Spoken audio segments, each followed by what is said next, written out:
नवरात्र क्यों मनाते हैं, इसके बारे में कुछ बच्चों को है जानकारी? किसी को? नवरात्र के लिए 2-3 चीज कही जाती है कि एक दिन तो ये होता है कि माँ दुर्गा जो उधर मनाते हैं, बंगाल है, उड़ीसा है, उस तरफ मनाया जाता है। माँ दुर्गा की मूर्ति की स्थापना करके उनकी पूजा की जाती है और दशहरे के दिन उनका विसर्जन किया जाता है। उसके पीछे ये रीजन है कि महिषासुर एक राक्षस हुआ है जिसके साथ 9 दिन युद्ध चला था और 10वें दिन उनको मारा गया। तो शक्ति के रूप में माँ दुर्गा की पूजा की जाती है। उस तरफ का तो ये हो गया। अब अपने तरफ जो मनाया जाता है दशहरे, क्योंकि देश में 3-4 तरह से मनते हैं। एक जगह तो मैसूर दशहरा कहा जाता है, वहां भी मनता है। अब यहाँ जो अपने यहाँ दशहरा मनाया जाता है उसके पीछे भगवान राम ने रावण को मारा था, इसलिए दशहरा मनता है। और शक्ति की पूजा उन्होंने की थी रावण को मारने से पहले, 9 दिन वो पूजा भी चली थी। उस शक्ति के रूप में हम लोग रखते हैं कि माँ शक्ति हमको दो कि रावण का हो सके।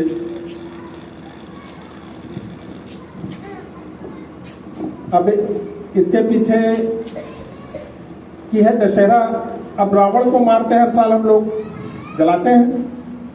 भगवान राम ने तो एक ही दिन मारा था। अब समाज में जो कहा जा रहा है कि रावण के 10 मुख थे, ये बात एकदम जायज है। मेरा कहना यह है कि हम लोग दो बातें करते हैं तो हम लोगों की समाज में इज्जत घट जाती है। यार उसके जवान का तो पक्का ही नहीं है। 2 मुखी बात होती है ना, कहते हैं ना, हम कह रहे आ रहे फिर नहीं पहुंचे, यार उसके क्या भरोसा। 2 बात हो गई। और रावण को तो कहा जाता है 10 मुख। अब उसकी किसी बात का भरोसा ही नहीं था।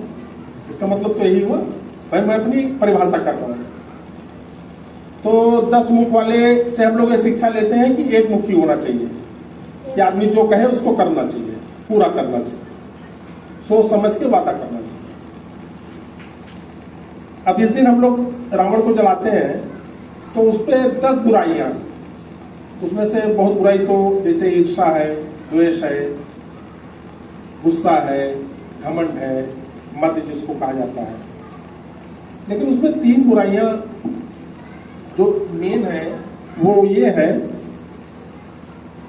कि अपने परिवार में जो शिक्षा हम लोग अभी इस समय है कि अलग भाई हो गया, तुरंत अलग वो हो गया, झगड़ा कर लिए, मारपीट कर लिए। उस समय की शिक्षा थी कि विभीषण का नाम सुना होगा। विभीषण रावण का भाई था। ये आज भी कहा जाता है, घर का बेदी लंका ढाई, कहा जाता है ना।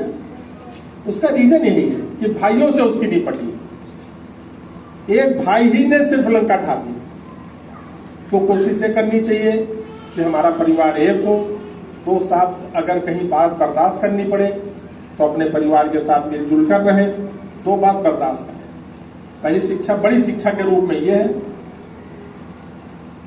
दूसरी शिक्षा, उसको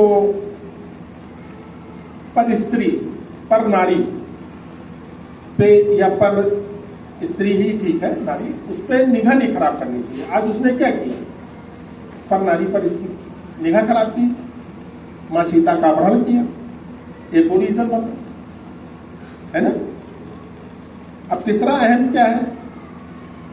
तीसरा अहम है कि अपने परिवार की बात माननी चाहिए। जैसे मंदोदरी उनकी पत्नी थी, पटरानी, उन्होंने कहा कि आप सीता जी को वापस करके आ जाओ। ये रामायण में है, सीता जी को वापस करके आ जाओ और राम जी से आप अपनी गलती का एहसास करो। उन्होंने वो बात नहीं मानी, वो अपने मद में थे, घमंड में थे। तो परिवार की बात पे विचार करना चाहिए। ऐसा नहीं सोचना चाहिए कि औरत है ऐसे ही कह रही है, मुझे दबा रही है।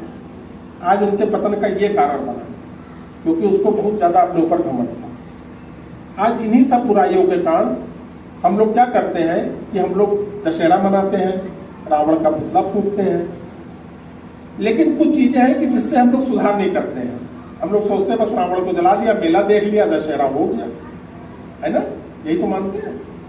लेकिन ऐसा नहीं है, उससे हमको कुछ चीजों की शिक्षा लेनी चाहिए। हमारी मैम लोग भी खड़ी हैं, इन लोगों को भी कुछ शिक्षा मिल रही होगी, हो सकता है।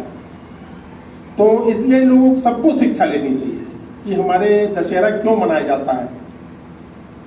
मैं फिर वही बात कह रहा हूं कि आदमी को 10 मुखी तो बहुत बड़ी बात है, हम लोग 2 मुखी समाज में नहीं इज्जत बना पाते हैं, उसकी बातों का तो कोई भरोसा ही नहीं रहा होगा। तो इसलिए दशहरा मनाने का, दुर्गा शक्ति की पूजा क्यों होती है, नवरात्र, वो मालूम हो गया। अब इन्हीं शब्दों के साथ मैं